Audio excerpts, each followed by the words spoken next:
Entre nous est un podcast vivant où on ose parler avec authenticité de sexualité. Entre nous. Entre nous. Je m'appelle Camille Bataillon. Je partage le micro avec mon associé Olivier Majeron. Nous sommes tous les deux sexologues universitaires et nous avons ensemble créé ce podcast. Notre motto, le bien-être sexuel inspirant. Et dans ce podcast, nous vous invitons à explorer votre relation à votre sexualité. Olivier et moi-même sommes ravis de vous retrouver pour cette saison 3. Elle se diffère un peu des précédentes car nous avons la chance de recevoir à chaque épisode une invitée qui va venir nous parler de son sujet préféré du moment. Et évidemment, tous ces sujets sont en lien avec le bien-être sexuel, intime et relationnel. Alors nous avons aussi la chance d'avoir avec nous au micro Camille Rimbaud, notre productrice, qui va nous apporter son regard extérieur et venir complémenter notre pratique de sexologue. Nous espérons que cette saison va vous donner des envies, de découvrir des sujets divers, d'explorer de nouvelles expériences et d'être encore plus épanouis dans votre vie intime. Alors cet épisode est un peu particulier, il est enregistré pendant la période de confinement, donc nous sommes tous à distance. Dans cet épisode 14, nous avons le plaisir de recevoir Bettina Zourli. Alors merci Bettina d'être au micro pour ce nouvel épisode d'Entre nous. Bettina, je t'ai découvert il y a quelques mois via ton compte Instagram, Je ne veux pas d'enfants. Et alors dans ce compte Instagram, tu parles de ces personnes qui font le choix conscient, les child-free, de ne pas avoir d'enfants. Et tu parles aussi de cette pression sociale à justement avoir des enfants. Alors Bettina, tu as 28 ans, tu vis à Bruxelles, tu es en freelance sur beaucoup de projets d'ailleurs. Tu as écrit un premier livre en 2019 qui s'appelle Child-free, Je ne veux pas d'enfants. Là, tu es en ce moment sur un deuxième projet d'écriture. Et puis, tu es aussi en train de lancer ta Fembox et tu as aussi un podcast. Alors, Bettina, pour commencer, qu'est-ce que le child free et quels sont les témoignages qui ressortent le plus souvent par rapport à ça? Bonjour Camille, merci beaucoup pour la petite introduction. Alors effectivement, donc comme tu le disais, je parle principalement sur les réseaux du désir de ne pas être parent et du désir conscient, en fait, du fait d'assumer de ne pas vouloir d'enfant et d'en faire un choix de vie et pas forcément quelque chose qui serait subi. Donc voilà, en gros, l'idée, c'est de parler, de partager les différentes raisons pour lesquelles on peut, en 2020, être une personne qui soit en couple ou pas, qui ait divers types de sexualité, ce genre de choses, mais qui se regroupe par le fait de ne pas vouloir d'enfant. Et comme tu le dis, sur le compte Instagram, je parle en partie de mes avis personnels, mais j'essaye de partager aussi des témoignages de différentes personnes. Et en fait, ce qui ressort, alors il y a plusieurs choses. Déjà, c'est qu'on essaye de balayer un petit peu l'idée qu'il y aurait une envie générique et générale du désir d'enfant pour tous les êtres humains, et en particulier pour toutes les femmes, puisque effectivement la pression générale de la parentalité est souvent mise beaucoup plus sur les femmes que sur les hommes, dans le cadre d'un couple notamment.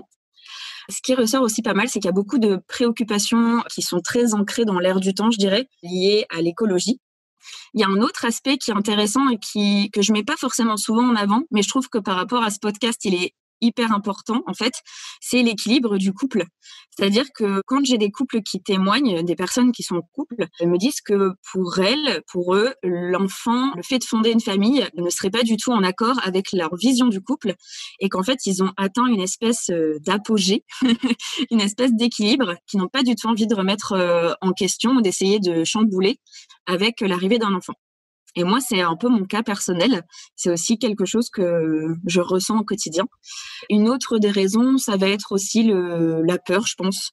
Clairement, la peur de l'inconnu, en fait, dans le fait de plonger dans une nouvelle routine, une nouvelle vie, finalement. Et du coup, il y a beaucoup de personnes qui, par peur, n'ont pas envie de procréer, finalement. Bonjour Bettina. Merci pour ce premier partage. Je voulais te poser la question de savoir si c'était quelque chose qui avait toujours été présent en toi ou est-ce que c'est quelque chose qui a évolué au fur et à mesure des années avec certaines prises de conscience potentielles liées entre autres à ce que tu viens de partager? Alors dans mon cas, c'est quelque chose que j'ai toujours ressenti comme tel, c'est-à-dire que je me suis jamais imaginée avec des enfants. Il y a des personnes dans les témoignages que je reçois qui ont changé d'avis, notamment en se mettant en couple ou en ayant un changement, on va dire, personnel. C'est-à-dire une espèce de prise de conscience, que ce soit dans un sens ou dans l'autre, des personnes qui ne voulaient pas d'enfants et qui se rendent compte qu'ils en veulent, ou l'inverse. Mais dans mon cas, pas du tout. C'est vrai que depuis que je suis toute petite, c'est pas quelque chose qui me fait fantasmer. Et je me suis toujours assumée en fait comme telle auprès de mes amis, auprès de ma famille depuis, on va dire un peu plus d'une dizaine d'années. en disant voilà, moi je veux être la fille libre, je veux voyager. Enfin, c'est vraiment en accord avec aussi un parcours professionnel et personnel, dans le sens où en gros depuis que j'ai 21 ans à peu près, j'ai habité dans 4-5 pays différents. Et c'est vrai que du coup, j'ai un peu ce côté hyper spontané, très indépendant, que j'ai toujours un peu revendiqué. Et je pense que du coup, j'ai toujours lié ce désir-là, enfin en tout cas, j'ai jamais vu comme compatible ce désir-là avec celui de fonder une famille. Du coup, m'épanouissant énormément dans tous ces aspects et pans de la vie, et en plus en étant en couple avec une personne qui est du même avis que moi, bah ça m'a un peu confortée là-dedans. Mais j'avais déjà émis ce choix et assumé ce choix de vie il y a plusieurs années, on va dire. Alors oui, et Bettina, tu parlais justement de personnes aussi qui, au cours de leur vie, ont changé cette décision. Alors voilà, tu n'as pas forcément dit si c'était qu'ils ne voulaient pas avoir d'enfants, puis finalement ils ont changé d'avis, ils voulaient des enfants ou vice versa. Et ma question, c'est plus par rapport au regret. Est-ce que tu as des témoignages de personnes qui ont décidé dans leur vie de ne pas avoir d'enfants et qui plus tard, vers 50, 60 ans, émettent le regret en fait par rapport à cette décision? Alors c'est vrai que c'est assez rare que j'ai ce genre de témoignage. En général, comme je suis active sur des réseaux sociaux, je regroupe une tranche d'âge qui est quand même assez jeune. Et j'ai remarqué qu'en gros, voilà, les personnes qui vont suivre le compte ou qui vont m'écrire ont entre 15 ans et 35 ans, mais vraiment rarement plus. Par contre, récemment, j'ai fait une espèce de petite conférence en fait sur ce sujet-là, notamment pour parler de mon livre. Et en fait, en écho de mes propos, il y avait une femme de 54 ans, donc qui venait d'être ménopausée, donc vraiment en gros un peu le stade où tu fais un peu le bilan de ta vie, on va dire, notamment ce qui concerne la parentalité. Et c'était hyper intéressant parce que c'est vrai que moi, en ayant 28 ans, je peux pas avoir ce recul là, même si je peux toujours affirmer que je n'aurai jamais de regrets, j'en sais rien. Et en fait, c'était très chouette parce que du coup, elle est en couple avec un homme child-free aussi. Du coup, ils exprimaient le fait que plus les années passaient et plus elle les avait confortés dans leurs décisions, et que maintenant qu'elle, en gros, avait enterré cette idée de pouvoir faire des enfants un jour puisque c'est plus possible, elle était hyper ravie de savoir qu'elle avait fait le bon choix parce qu'elle le regrette pas. Par contre, j'ai aussi eu 1 ou 2 messages, ça m'est arrivé, de personnes me disant, voilà, j'ai entre 45 et 60 ans, on va dire, j'ai plus très bien les âges en tête, mais c'était dans ces eaux-là, de femmes qui me disaient, j'ai un peu peur de regretter, en fait, j'ai peur de l'après. C'est-à-dire que là, elles n'étaient pas dans des phases de regret à l'heure actuelle, mais c'était plutôt un regret par rapport à ce qui va se passer quand elles seront plus âgées, peut-être qu'elles deviendront dépendantes, parce que c'est une réalité pour tout le monde. Et c'est vrai que du coup, il y avait un petit peu cette peur-là. Mais d'un autre côté, j'ai aussi reçu des messages de personnes, de femmes qui ont des enfants, parce que c'est un petit point que j'ai pas mentionné, mais ce qui est chouette sur ce compte Instagram, c'est qu'il n'y a pas que des personnes child-free, c'est qu'on discute entre personnes qui ne veulent pas d'enfants, qui ont des enfants ou qui ne peuvent pas avoir d'enfants. Enfin, il y a plein de profils différents. C'est assez bienveillant, c'est très chouette. Et du coup, il y a aussi, c'est assez anecdotique, hein, mais 2-3 personnes qui m'ont écrit en me disant, maintenant que je vois que la parole se libère sur le fait de pouvoir assumer de ne pas avoir des enfants, que ce soit pas vu comme quelque chose de bizarre, d'horrible ou de pas naturel, je me dis que finalement, j'aurais été mieux sans. Elles m'ont pas dit qu'en gros elles détestaient leurs enfants, c'est pas du tout l'idée, et je pense que c'est pas le cas, mais en tout cas voilà, elles exprimaient le fait que malheureusement dans leur cas elles n'avaient pas eu le choix, et que si elles avaient pu refaire ce choix avec l'expérience de vie qu'elles ont eue et du coup la liberté, on va dire le libre arbitre qu'elles ont maintenant, elles le referaient pas forcément. Donc je pense que dans les 2 cas il y a un petit peu de tout, il peut y avoir du regret des 2 côtés quoi, malheureusement. Tu parlais vraiment donc de cette espèce de pression que met la société particulièrement sur les femmes liées à la parentalité, au fait de faire des enfants. Moi, je me souviens aussi avoir entendu parler de cette espèce de montée d'instinct maternel ou montée hormonale qui arriverait dans la trentaine, ou si on n'a pas encore eu d'enfant, en fait, il y a quelque chose qui vient à l'intérieur de nous et qui nous ramène en fait à notre nature de personne qui, entre guillemets, a cette capacité de donner la vie. Est-ce que c'est quelque chose, j'ai envie de dire, de vérifier hormonalement parlant? Est-ce qu'il se passe quelque chose? Je ne sais pas si tu peux éventuellement nous expliquer.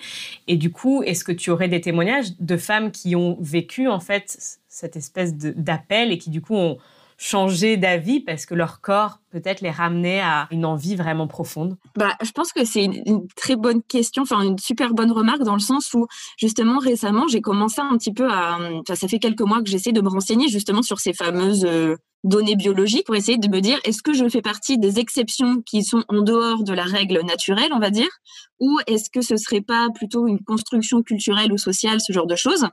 Et en fait, au biais de pas mal de lectures, je me suis rendu compte que, notamment, on en avait pas mal parlé avec Camille aussi, mais l'idée de l'instinct maternel notamment, donc si on parle d'instinct, on va parler de quelque chose d'inné, de hyper viscéral, hyper naturel. C'est une construction sociale qui date d'il y a quelques siècles. En fait, avant, il n'y avait pas du tout cette notion justement de prendre soin des enfants, notamment au 16-17e siècle. En fait, les femmes donnaient la vie et en gros, elles le mettaient à des précepteurs et des nourrices. Donc, elles s'occupaient pas du tout de l'enfant. Il n'y avait pas cette notion de contact charnel dès les premières heures pour créer un peu le lien indéfectible entre parents et enfants. Donc, elle le donnait à des nourrices pendant 5-6 ans, elle le récupérait, elle le donnait à des précepteurs. Et il n'y avait pas du tout cette notion de c'est le fruit de mes entrailles et du coup, je dois le chouchouter et le couver. Voilà, donc c'est un peu quelque chose qui est né à cause de la mortalité infantile. Quand j'ai découvert ça, en fait, ça c'est un petit peu réveillé des choses en disant « Ah ouais, pour moi, c'était quelque chose qui était inné aussi, et que juste quelques personnes n'avaient pas, en gros. » Et le fait de me rendre compte qu'on a construit des notions comme ça, comme l'instinct maternel, ça m'a un peu chamboulée, je dois dire. Pour juste donner des petites sources, en gros, ce que je viens de citer sur la notion d'instinct maternel, c'est notamment Elisabeth Badinter qui en parle dans L'amour en plus, qui est un livre donc sur la naissance de l'instinct maternel, en gros. Et elle a écrit un autre livre qui s'appelle Le conflit, la femme et la mère. Et dedans, elle parle justement d'un retour du naturalisme qui aurait eu lieu dans les années 70, en fait. Où en gros, c'est pareil, c'est-à-dire que les lobbies ont commencé à un petit peu apparaître à ce niveau-là, sur le lobby de la maternité. Ça existe vraiment. Et du coup, elle parle du fait de comment essayer de recréer ce truc naturel pour essayer de dire aux femmes, en fait, le fait d'enfanter, c'est naturel, il faut que vous le fassiez parce que c'est la suite logique. Alors qu'il y avait, du coup, avec les années 60, un peu de revendications féministes, lutte, etc., liberté, de plus en plus de femmes qui se séparaient de la parentalité pour affirmer un peu leur liberté. C'est assez intéressant de savoir ce genre de choses et vraiment, je trouve qu'Elisabeth Badinter, même si elle est controversée sur certains sujets, ça permet d'avoir des pistes en fait de réflexion après de se faire son avis, quoi. Par contre, ce que tu disais aussi, c'est que par rapport à tous les témoignages que j'ai reçus, il y a des personnes qui étaient sûres qu'elles ne voulaient pas d'enfants. Et voilà, comme tu dis, elles se sont réveillées un jour avec cette espèce de fameuse horloge biologique dont on ne sait pas trop d'où elle sort, en se disant j'ai vraiment envie d'un enfant. Et là, se poser la question de est-ce que c'est une envie passagère? Est-ce que c'est quelque chose sur le long terme? Il faut que je relativise le fait que c'est une responsabilité à vie, ce genre de choses. Donc voilà, ça posait question, mais clairement, oui, je pense que ça arrive, ce truc viscéral. Enfin, pour moi, je l'imagine vraiment comme toi. C'est un truc où tu le sens dans tes tripes et tu dis j'ai envie d'un enfant ou pas, quoi. C'est un peu ça. La question qui peut se poser, c'est est-ce que c'est biologique ou est-ce que c'est cette pression sociale aussi? Parce que souvent, ça arrive à peu près vers la trentaine, mais c'est aussi vers la trentaine qu'on attend d'une femme qu'elle ait des enfants. Donc, il y a toutes ces questions qui se posent.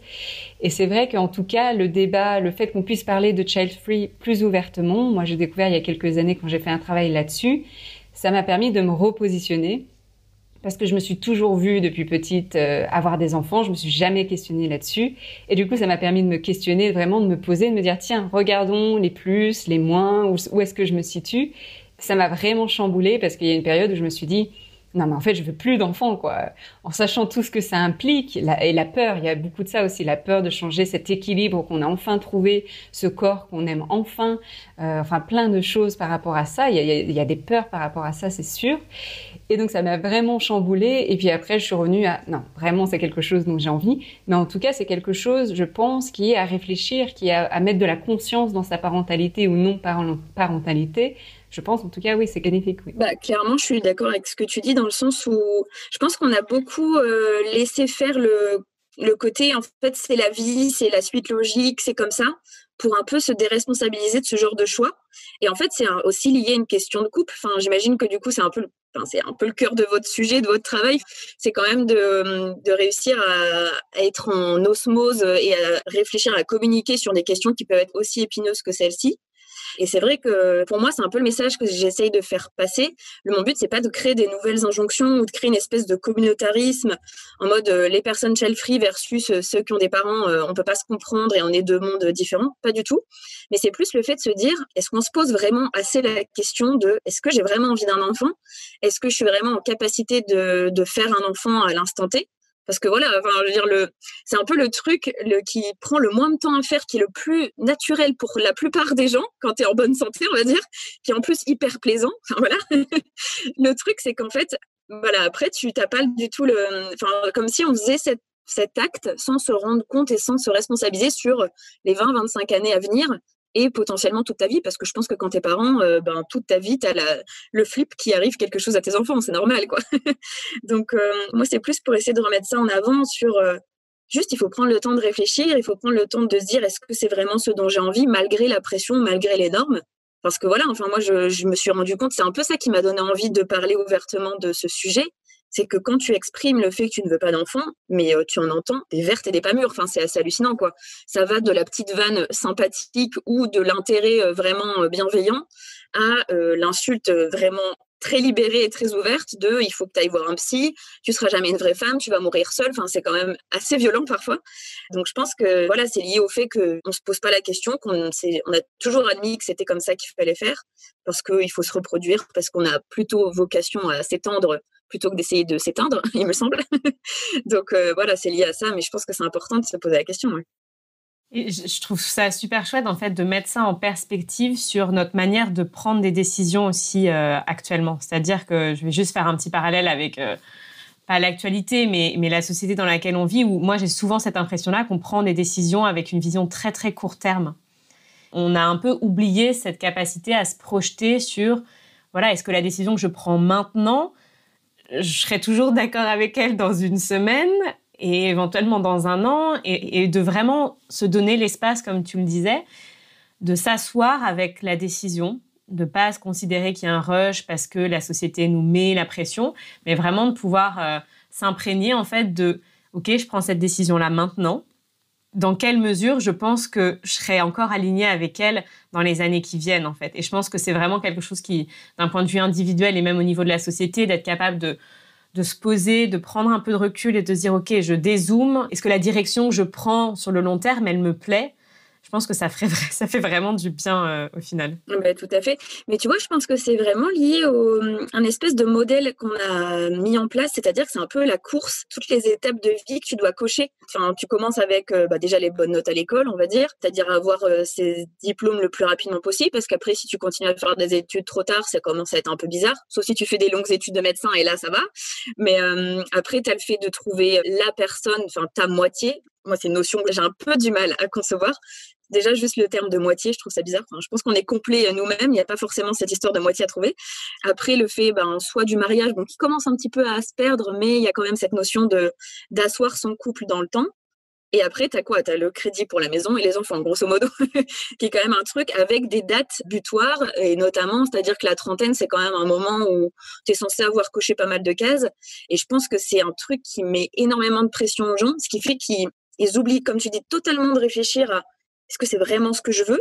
Parce qu'encore une fois, quand tu te rends compte que c'est pas ce que tu veux, t'es un peu marginalisé quand même. Et du coup, de se dire, en fait, il faut que je le fasse et le plus rapidement possible pour surtout pas dénoter, parce que sinon, on va me voir comme quelqu'un de bizarre et moi, je vais l'assimiler à un échec en plus. C'est horrible. Alors qu'en fait, il n'y a pas d'échec particulier à être marié à 30 ans ou avoir une famille à 35 ans. C'est encore une fois quelque chose de totalement construit. Et moi, c'est une phrase que je dis souvent, mais je pense qu'elle est tellement vraie. Là, on va être bientôt 8 milliards d'individus sur Terre. On peut pas tous avoir les mêmes projets de vie. C'est impossible, en fait.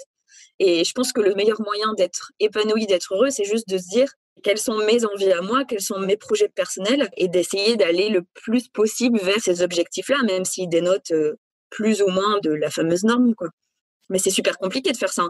Et c'est vrai que si on n'ouvre pas la voie dessus, il y a peu de chances que les gens se posent des questions. Alors que si on essaye d'étendre un petit peu ce genre de sujet, de montrer qu'il y a plein de chemins de vie, qu'il y a une diversité énorme, je pense que les gens se disent « Ah ouais, en fait, je peux faire tout ce que je veux, quoi. » Il n'y a pas vraiment de barrière, quoi. Donc, c'est assez chouette d'en parler, je pense. Et par rapport aussi, alors là, on parlait un peu de cette réflexion et surtout la pression par rapport aux femmes, le fait d'être mère. Alors, on a aussi au micro, on a Olivier. J'aimerais bien entendre aussi, les témoignages que tu as, Bettina, par rapport aux hommes. Est-ce qu'ils se posent aussi cette réflexion? Est-ce qu'elle vient beaucoup plus facilement? Ou de quelle manière elle se forme?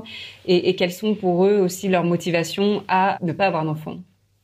Ouais, alors c'est assez intéressant parce que c'est vrai que quand j'ai écrit le livre, donc j'ai commencé l'écriture il y a 1 an et demi, un peu plus, j'ai en fait fait un appel à témoignages et directement j'ai reçu plein de témoignages féminins j'ai vraiment trimé pour essayer de trouver quelques témoignages masculins. Donc, en gros, il y a 16 femmes et 3 hommes qui ont parlé pour le livre. Et pareil, sur les réseaux sociaux, c'est quand même des sujets, je sais pas, de la charge maternelle, ce genre de choses, la charge mentale, la pression sociale. J'ai l'impression que c'est des sujets qui regroupent plus de femmes parce qu'on se sent beaucoup plus impliqué là-dedans et beaucoup plus victime, on va dire, du système global. N'empêche qu'il y a aussi des hommes child-free, évidemment. Et quand j'ai eu l'occasion de discuter avec ces hommes-là, c'est que déjà, d'une part, les raisons sont assez proches. Il y a ce désir, il y a le non-désir, en fait, clairement, juste une envie qui ne se prononce pas, qui n'arrive pas. Il y a aussi un côté quand même engagé chez certaines personnes, que ce soit pour les raisons écologiques ou juste pour le fait d'essayer de revendiquer une égalité.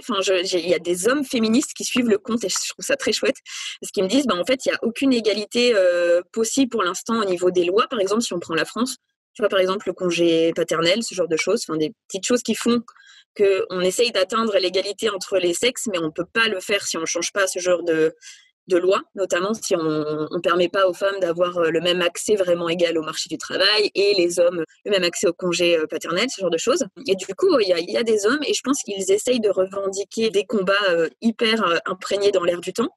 Et ce qui est intéressant, c'est que du coup, c'est aussi souvent des hommes qui prennent en main leur contraception. Et ça, c'est trop chouette. C'est pour ça que j'essaye d'avoir de plus en plus d'hommes qui en parlent.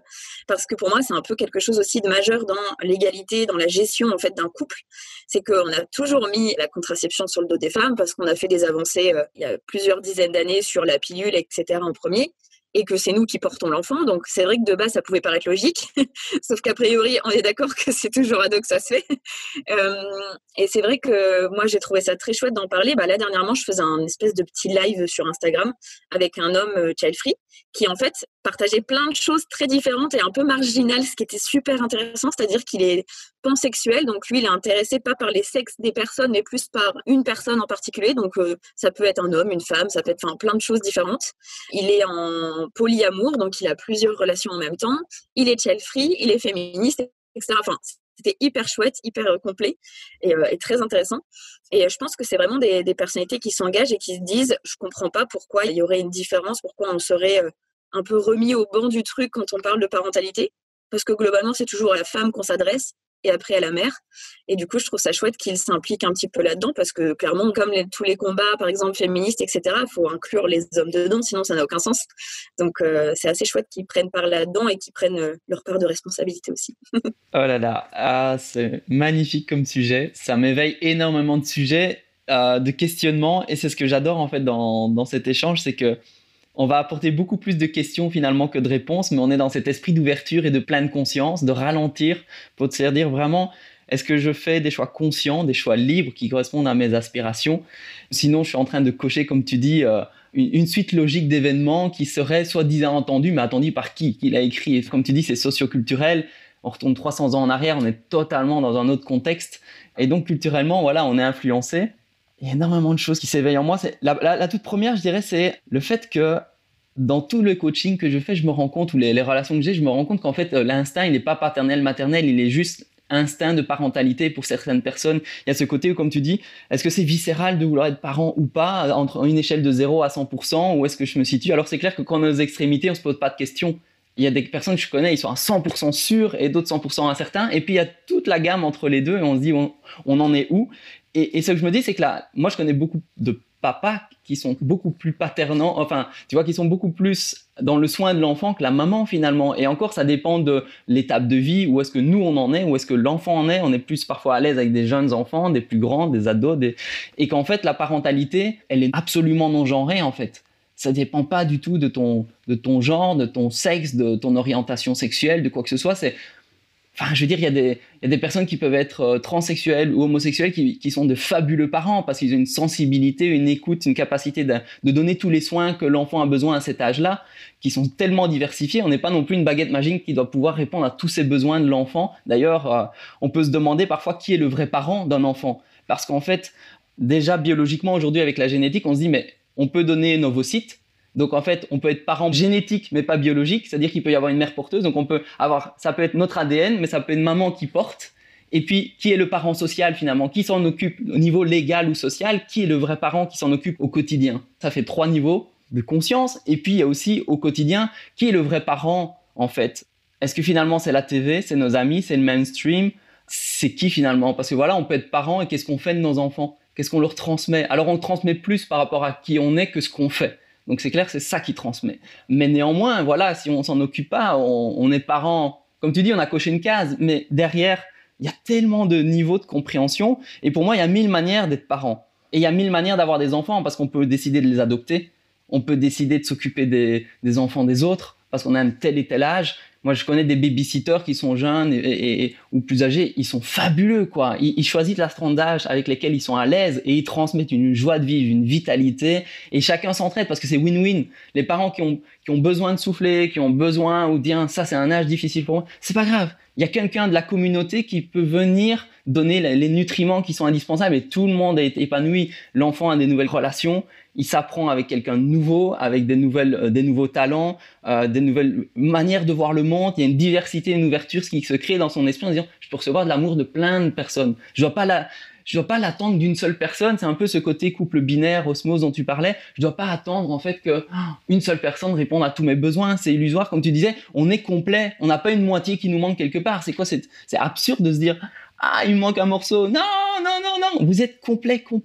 Et l'enfant, il peut aussi se rendre compte que ouais, il a des parents qui peuvent être sociaux, biologiques, génétiques, mais social. C'est des parents à l'école qui nous élèvent quelque part. Nos pères, nos amis, nos proches sont aussi nos parents en soi.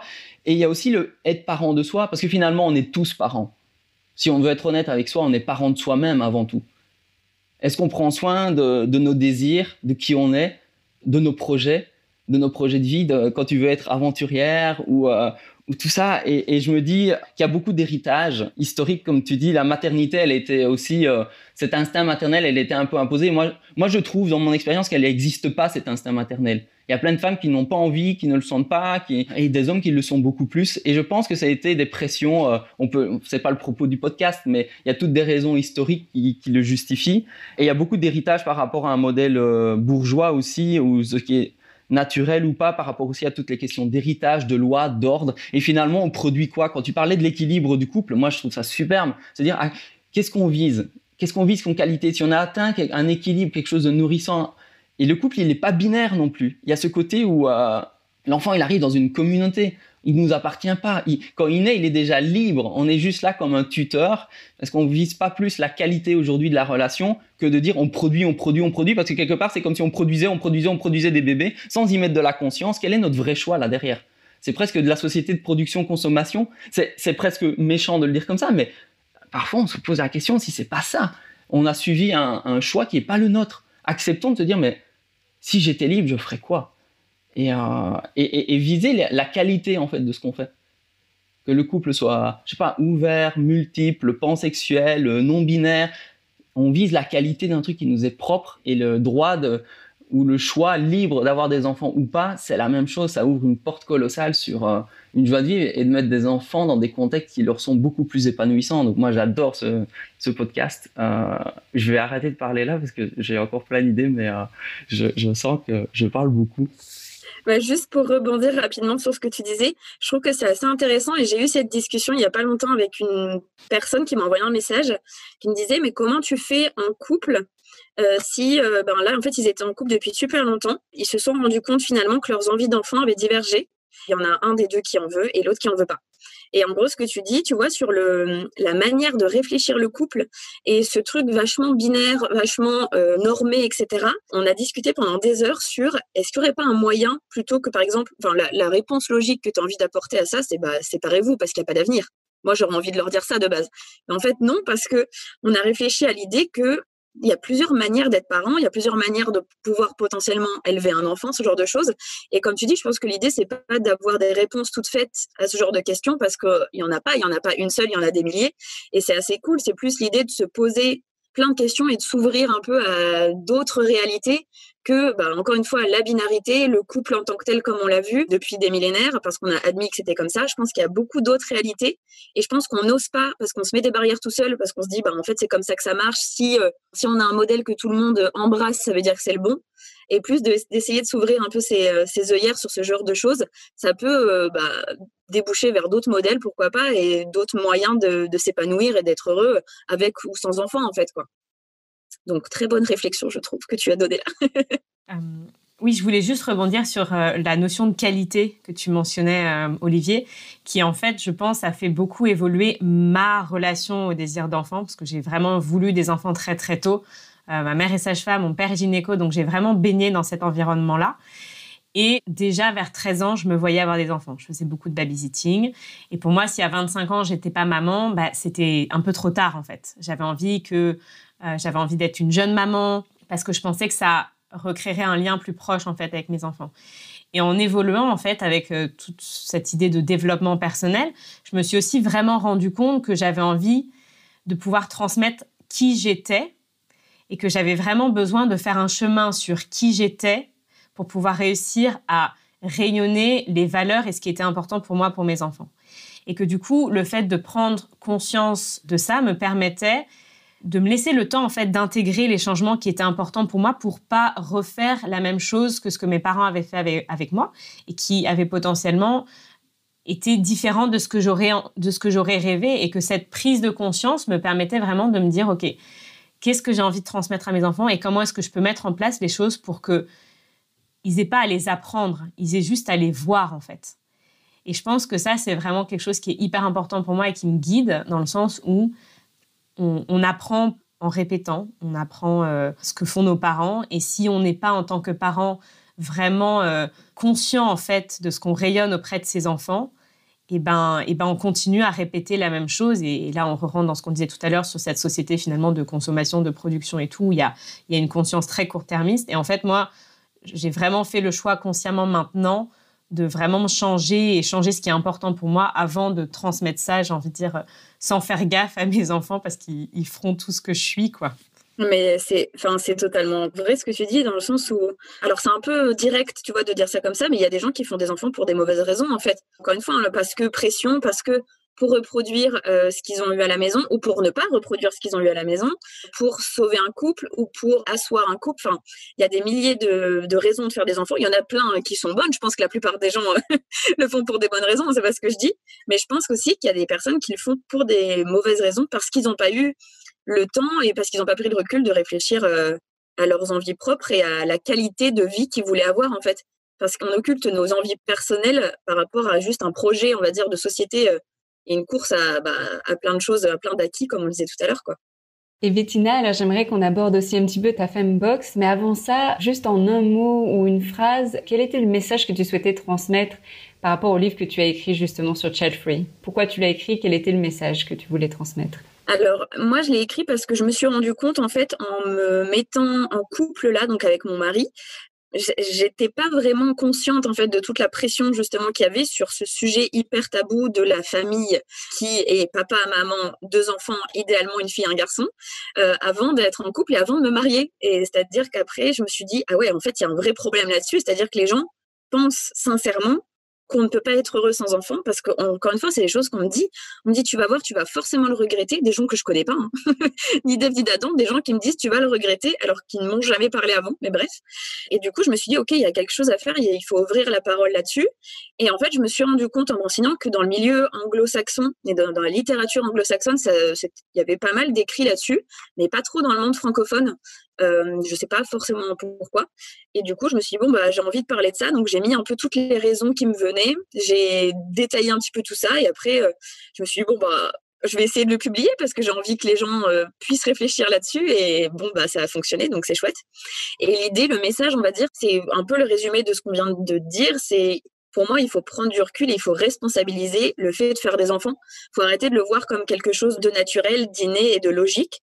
Parce que déjà, ça l'est pas pour tout le monde. Et qu'en plus de ça, c'est quand même le choix qui, je pense, est le plus bouleversant de nos vies, que ce soit en bien ou en mal. Et souvent, il y a un petit peu des deux dans la vie, c'est normal, quoi.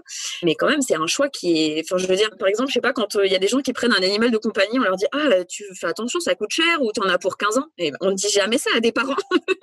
Attention, ça coûte cher, t'en as pour toute ta vie, quand même. Enfin, je veux dire, même sans être méchant, enfin juste c'est une réalité quoi.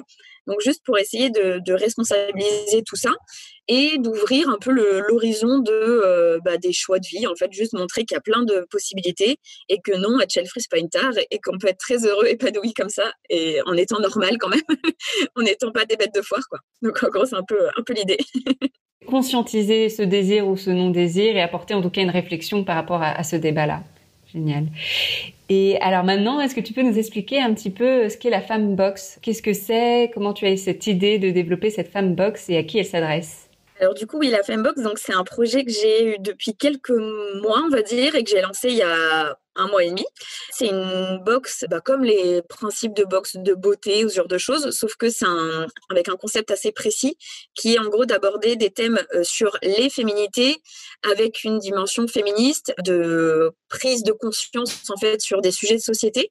En fait, l'idée m'est venue d'une manière assez simple, c'est-à-dire que j'ai envie de créer, j'ai envie d'entreprendre, et il y a plein de choses qui me plaisent, en fait, qui me tiennent à cœur. C'est-à-dire que, en gros, moi, j'aime lire, j'aime débattre, j'aime déconstruire, j'aime juste réfléchir et échanger et de faire réfléchir sur des sujets de société, sur les normes, sur essayer de créer de nouveaux modèles, en fait. Et je me suis dit, comment je peux faire ça? En fait, l'idée m'est venue de créer donc cette box avec 4 objets différents dedans, tous les 2 mois, pour traiter d'un sujet engagé, parfois tabou, etc. Donc, en gros, parmi les thèmes, donc la première, elle parle du clitoris, qui est quand même un peu un organe central, on va dire, des féminités, dans le sens où il a été invisibilisé, il est encore hyper tabou. Il y a plein de femmes qui ne savent pas qu'elles en ont un ou qui ne savent pas comment s'en servir, on va dire. On va aussi parler des menstruations pour essayer juste d'ouvrir des horizons en fait sur de l'information, sur des alternatives, etc. J'ai prévu aussi une box sur le consentement, une box sur le féminisme de manière générale pour s'informer un peu sur les divers pans du féminisme. Voilà, c'est plein de choses comme ça pour essayer de mettre en avant des lectures qui, moi, m'ont inspirée et que je trouve qui sont intéressantes. D'un autre côté, il y a aussi des objets bien-être, des vêtements, etc., pour mettre en avant des créatrices féminines, pour un peu de solidarité aussi et essayer de mettre en avant des personnes qui se lancent. Et l'idée, c'est juste de réfléchir, de déconstruire, de décomplexer et d'apprendre des nouvelles choses tous les 2 mois, en gros. Génial, c'est génial, ouais. Et du coup, est-ce que ça s'adresse à un public en particulier? Alors, pas spécialement. En gros, je pense que Prévente, je l'ai lancé il y a 1 mois. C'est vrai que dans les médias, pour l'instant, il y a 80 personnes, un petit peu moins, qui se sont inscrites, on va dire. C'est principalement des femmes cisgenres, il me semble. Mais il y a aussi des hommes qui l'ont acheté, notamment pour, certes, l'offrir à leurs copines, mais pour lire aussi le livre sur le clitoris. J'ai trouvé ça super chouette. Mais voilà, moi, en gros, l'idée, c'est j'ai pas envie de restreindre, c'est-à-dire que tout le monde peut accéder à ce genre de box. Et je l'ai fait sans abonnement parce que je trouve que selon les sujets, en fait, ça peut parler plus ou moins à certaines personnes. Donc voilà, c'est un peu ouvert à tout le monde. Il n'y a pas de limite de genre, de sexualité, etc. Tout le monde peut, peut être intéressé. Génial, ouais. Et peut l'acheter du coup quand le sujet intéresse. Donc ça, c'est chouette, et l'offrir, que ce soit à ses partenaires ou à ses enfants ou à des copains, copines. Ouais, c'est chouette. Exactement. Et alors, en question de fin, on aime bien demander à nos invités quel est l'outil qui, toi, t'a le plus aidé dans ta vie intime? Alors, l'outil, je dirais que c'est pas un outil matériel. C'est-à-dire que c'est vraiment le fait d'arrêter de me comparer aux autres et de me créer des complexes, en fait. C'est-à-dire que, comme tout le monde, je pense que j'ai eu des complexes à un moment, surtout à l'adolescence, etc. Et en fait, je me suis vite rendu compte que je me l'ai créé parce que j'avais l'impression qu'il fallait en avoir, parce que dans notre société, tout le monde est complexé.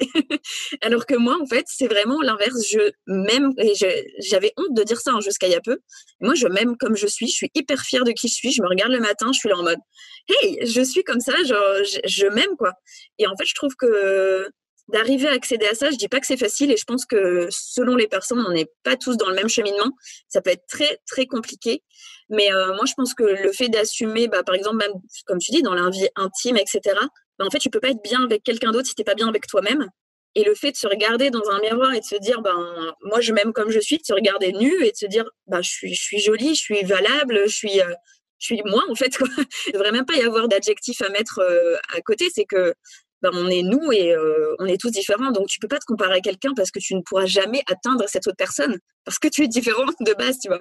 Et je pense que d'avoir ce cheminement de pensée, ça m'a vachement épanouie et ça m'a permis d'être hyper libre avec des partenaires par la communication et par le fait de pas se complexer, en fait, et de vivre, du coup, sereinement selon ses envies, sa sexualité ou sa vie de couple, ce genre de choses, quoi.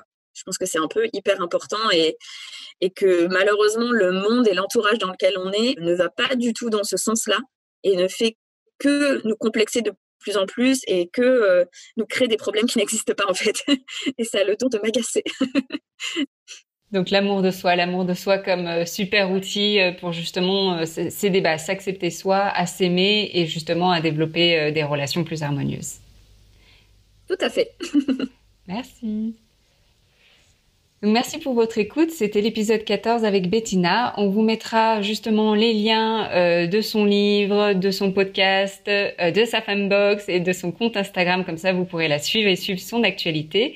Réagissez à notre podcast sur Facebook, Instagram. Partagez-nous vos impressions, ça nous intéresse.